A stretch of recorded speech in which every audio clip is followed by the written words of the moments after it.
Nuevamente aquí en el aire de SDN Radio, en SDN Federal, a través de la cadena de repetidoras. Estos días son días duros, son días difíciles para establecer contactos amenos, acordes a las circunstancias que se van dando. Está difícil la situación en función de lo que está aconteciendo en materia informativa, principalmente lo que tiene que ver con el caso Loan, un caso que tiene en vilo, decíamos en el programa anterior, a la opinión pública y también a los medios de comunicación. Se hace difícil establecer parámetros estrictamente objetivos desde el punto de vista periodístico, desde el punto de vista analítico también y por supuesto desde el punto de vista social, ya que las condiciones en las cuales se está vinculando la información para la ciudadanía no están del todo de acuerdo con principalmente lo que uno considera como ética periodística. Salen a flote diversas versiones que terminan entorpeciendo fundamentalmente lo que tiene que ver con la objetividad periodística. Sin entrar en un criterio de crítica para con los demás medios de comunicación, incluso hasta con nosotros mismos, pero es muy difícil encontrar información fehaciente, concreta, real, que funcione de una manera estable, con estabilidad para las personas que siguen honestamente el progreso de esta causa o del proceso investigativo. Es muy difícil establecer el parámetro fundamentalmente en lo que tiene que ver con la información fidedigna, ¿no? Y digo, en los medios de comunicación nos llegaba información en el backend, en lo que se llama el detrás de la información, donde uno busca chequear de que la conferencia de prensa de las 10 de la mañana del Poder Judicial de Corrientes iba a salir para todos los medios, y no ha sido así, no se ha dado de esta manera, y se empieza a parcializar la información. Y uno termina preocupándose fundamentalmente por intentar llevar la información lo más fehacientemente posible, y no se puede porque empiezan las intenciones. Cuando digo intenciones, digo, hay gente que rentabiliza esto, hay gente que lucra con la información que se debería dar de manera constante. Y parece mentira que un hecho que hoy es de dominio público y es de necesidad pública, cuando han pasado ya 12 días y 10 horas de la última vez que se lo veo a Loan de manera oficial, porque estoy convencido que ha habido gente que lo ha visto después, del entorno.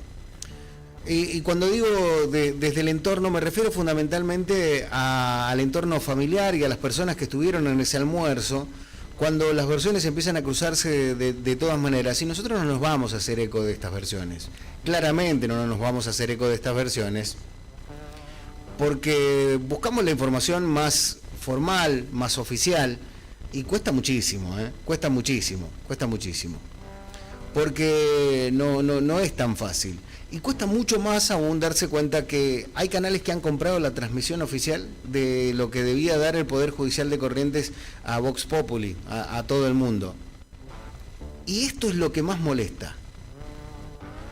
Porque no debería ser así. Debería ser abierta como una conferencia de prensa del vocero presidencial. Digo, ¿cómo se puede tener como primicia una información de estas características? ¿Cómo la justicia puede lograr esto, ¿no? ¿Cómo puede la justicia parcializarse de esta manera y presentar la información sesgada a un solo sector? Es raro. Llama poderosamente la atención. Mientras tanto, lo que corresponde decir es que si vos tenés que hacer una denuncia sobre trata de personas, tenés que llamar al 145 de manera inmediata, 145 de manera inmediata, cuando tengas una duda de estas características. Para que esto no suceda, o por lo menos que no se llegue a lamentar a posteriori, como estamos viviendo en estos días la realidad del caso Loan, y tantos casos que son como el de Loan que no llegan a la vitrina pública, a la información mediática. Lo cierto es que llevamos 12 días y 10 horas sin este pequeño, que es el estandarte, que es el ícono de un montón de casos que no se han dado. Días atrás veíamos en casa la película Sonidos de Libertad, que fue muy criticada y que se prohibió en varios sectores, y muestran muchas cosas desde el punto de vista de la ficción, por supuesto, desde el punto de vista del espectáculo, pero muestran muchas cuestiones que a uno terminan de preocupar, como la intervención de poderes del Estado, de fuerzas de seguridad, en estos hechos calamitosos, y uno se pone a pensar hasta dónde están resguardados nuestros niños. Lo cierto es que a este momento los 6 detenidos se han negado a declarar ante la justicia federal, que ya tiene posesión de este tema. Y uno empieza a preocuparse de una manera casi violenta, ¿no? Casi exigiendo información. El delito ya está tipificado como trata de personas. Los 6 acusados, 5 de ellos están acusados en diversas tipificaciones penales, en trata de personas, entorpecimiento investigativo, encubrimiento en el caso del comisario, que obviamente va a ser desplazado. La Marina, con el capitán de navío retirado, ha iniciado una investigación propia dentro de la justicia militar, oriundo de San Juan, el ex capitán de navío. Y uno termina pensando, ¿va a llegar a algo o en algún momento la voracidad de los medios de comunicación a nivel nacional va a perder el apetito porque ya no son redituables los clics? ¿Qué va a hacer la justicia en ese momento? ¿Qué va a hacer el Poder Judicial de Corrientes o el Poder Judicial Federal en ese momento, cuando ya no sea tanto negocio hablar del caso Logan? Como pasó con el caso Guadalupe o en el caso Sofía. Lamentablemente lo digo, ¿no? Lamentablemente. Y estos ecos retumbarán solamente en los pasillos de una vivienda humilde, porque eligen estos casos, eligen estas circunstancias, eligen este tipo de familias, atravesadas por la falta de la intervención del Estado en materia educativa, en materia económica, en materia cultural. Y atraviesan estos sectores fundamentalmente porque son más vulnerables y porque tienen un fácil acceso, y que por la necesidad a veces terminan tomando decisiones. No digo que sea este el caso, pero digo que hay casos en los cuales la intervención económica puede más que el amor fraterno. Hay innumerables casos en la historia y antecedencia, por supuesto, en la historia argentina, de casos en los que se da en una adopción forzosa a niños que no se pueden mantener, y hay padres que terminan entregando a sus hijos para que tengan un mejor pasar, dejando de lado sus sentimientos. Y digo que no sea el caso, pero digo, hay que tener mucha cautela, hablar fundamentalmente de este caso, máxime cuando no hay información fehaciente, cuando no hay información y cuando los medios de comunicación buscan rellenar los tiempos de aire con algo que se diga sobre el caso e incitan a los corresponsales, a los vecinos, a los supuestos testigos a dar información por ahí no del todo verdadera, no del todo veraz. Y preocupa, ¿no? Y preocupa porque está sesgada la ciudadanía en base a la información que le profesan los medios de comunicación o las redes sociales, peor aún, ¿no? Peor aún las redes sociales. Digo, no está mal que la información ciudadana exista, hay libertad para que esto se haga, pero los criterios y la ética profesional a veces son más importantes que rellenar un live de Facebook o de YouTube o de la red social que fuese, o buscar un clickbait. No debería ser este el caso. Creo que en este momento se debe ser muy cauteloso al momento de brindar información, y mucho más cauteloso aún al momento de esgrimir una opinión personal. Y a partir de ahí se tiene que empezar a dirimir cómo nos informamos en la ciudad, en la ciudadanía, cómo nos informamos los ciudadanos de a pie. Es muy difícil para nosotros poder brindarles información fehaciente cuando no la hay. Y cuando no hay información empiezan a proliferar las opiniones, y no queremos que sea nuestro caso. Uno puede dar opiniones genéricas, pero no puede dar opiniones puntuales sobre este caso. Y se realizan un montón de movimientos ciudadanos. Digo, ayer en Goya, Corrientes, en Chaco también, hubieron movilizaciones de gente que busca, exige y pide la aparición de Lohan. Y uno no puede hacer otra cosa más que recordar los momentos duros que se vivieron en la provincia de San Luis, en Tierra del Fuego, y en tantos otros lugares donde los niños se pierden y nadie hace nada, o mucha gente hace muchas cosas que no terminan siendo fructíferas. Y cuando uno habla con colegas o con profesionales de la criminalística, nos dicen que tiene que llevar el proceso que tiene que llevar y que no se pueden saltar pasos. Y uno lo entiende, yo lo entiendo que sea así. Pero no dejo de asombrarme que no haya un protocolo de urgencia o de emergencia cuando un caso de estas características toma posesión de la opinión pública. Digo, aunque sea en esos casos, aunque sea una familia que sepa qué pasó, más allá de cuál fuere el desenlace, que sepa qué pasó, con su hijo, con su hija.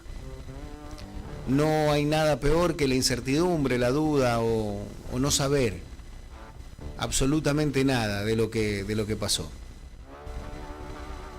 Es cierto que el Poder Judicial de Corrientes tomó cartas en el asunto y es cierto también que la búsqueda ha tomado tintes realmente preocupantes porque a medida que pasan las horas se pierden esperanzas de que la búsqueda arroje un resultado más acertado. Dentro de la información oficial, de la información real, el papá de Lohan argumentó ayer que el ex marino detenido no había sido invitado al almuerzo al cual fue y se lo ve en las fotos. José Peña habló del papá de Lohan. Dijo que tanto él como su hijo llegaron de sorpresa al almuerzo organizado en la casa de su mamá, de la abuela del menor. María Victoria Callao y Carlos Pérez, los dos principales acusados, no habían sido invitados a comer y fueron llevados por Laudelina, la tía de Lohan. José Peña dijo, los llevó mi hermana, Laudelina, no fueron invitados por mi mamá, cayeron de sorpresa. Se conocían, pero no fueron invitados. Pero yo también caí de sorpresa, no fui invitado. Como mi compañero de trabajo me había dicho que no se trabajaba por ser festivo, dije, voy a ir a ver a mi mamá, dijo el papá de Lohan. José aseguró que su hijo tampoco estaba invitado al almuerzo y que fue con él. Ellos no sabían que yo iba a ir con Lohan. Lohan no estaba invitado, fue conmigo. A último momento lo llevé, relató. El padre contó que cuando dijo que se iba al almuerzo, el niño le insistió para que lo llevara. Mientras tanto, los operativos en el Paraguay siguen dando resultados negativos. Nimio Cardoso, el jefe del Departamento Antisecuestros del Paraguay, explicó que la policía del país vecino coordina los operativos con las fuerzas federales argentinas. Indicó además que estuvo reunido con la ministra Bullrich para coordinar los trabajos en Paraguay y dijo, tengo desplegados hombres y mujeres en toda la triple frontera y en Formosa, y estamos trabajando en que la sociedad de Paraguay conozca a Lohan para advertir la información y la comunique en el caso de verlo.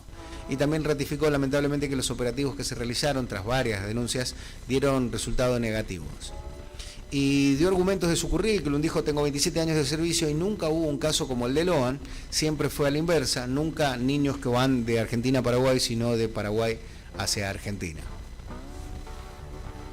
Y esto empieza a tomar tintes un tanto extraños. Recuerden que hace un tiempo atrás las relaciones entre Paraguay y Argentina en el gobierno de Alberto Fernández estuvieron muy tensas en varios aspectos, principalmente por deudas económicas en la matriz eléctrica y también, por supuesto, en lo que tiene que ver con los límites y los cobros en cuanto al dragado de los ríos que sirven de límites con Paraguay, y por supuesto también en los peajes para los puertos de los ríos que unen y dividen Argentina y Paraguay en su defecto. Y la información no termina de ser clara, hay como un sesgo de información y uno entiende lo que dice la ministra Bullrich, que no se puede contar todo porque es parte del proceso investigativo, y está claro que esto sea así. Y está bien que sea así, hasta tanto se empiecen a brindar informaciones más fehacientes. Lo cierto es que excavaron en la casa de la pareja y se dijo en su momento que habían encontrado elementos probatorios, se habían encontrado elementos probatorios de que el niño había estado dentro de los automóviles y del automóvil fundamentalmente, que había viajado al Chaco. Hoy esta información se desmiente, que no habrían estado en el Chaco. Y uno empieza a ver que, además del encubrimiento del que habla la justicia federal, hay otros aspectos también que tienen que ver no solo con el encubrimiento, sino también con el entorpecimiento de la investigación. Por ejemplo, del comisario Maciel, que amedrentaba a la ciudadanía para que no fuera a las marchas para la aparición de Logan en lo inmediato. Y parece que esto termina transformándose nuevamente en un caso en el cual los laberintos o los recovecos de este laberinto no terminan más que entorpeciendo la salida. Y uno empieza a encontrar estas máximas que siempre se dicen respecto de los laberintos, que de los laberintos se sale por arriba.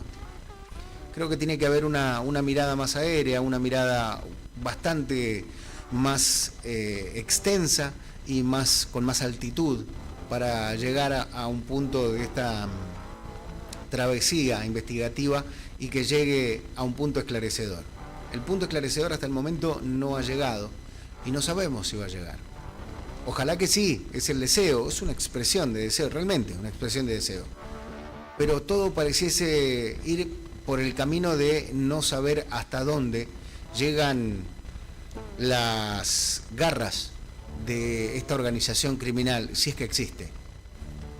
Algunos argumentaban, de mis colegas esta mañana, cuando intercambiábamos opiniones al respecto, argumentaban que no hay una organización, que simplemente hay un negocio o una distribución de personas menores de edad a cambio de pesos, para el destino que quiera ejercer la persona que recibe a la persona, sin saber quién entrega a la persona menor de edad cuál será el destino, pero sí a veces engañada de que será una adopción y que será un mejor pasar para la persona entregada.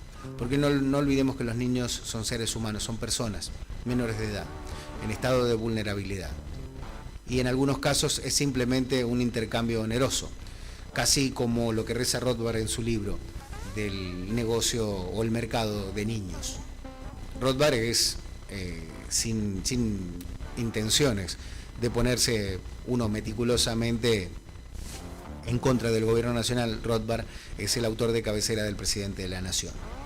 Y en esto de la negociación de personas con fines espurios, tanto como la trata, como la esclavitud, como también el tráfico de órganos en menor instancia, pero fundamentalmente el punto más álgido de esta negociación de personas es el de la prostitución y la esclavitud de niños y niñas, no solo en otras latitudes, sino también en la República Argentina. Ojalá y este no sea el caso, pero de serlo, que se sepa, que se esclarezca y las personas que sean responsables cumplan, por supuesto, con todas, absolutamente todas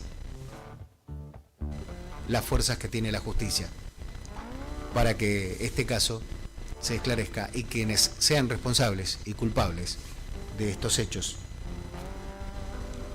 cumplan con lo que tienen que cumplir ante la justicia. Bienvenidos en Son de Paz.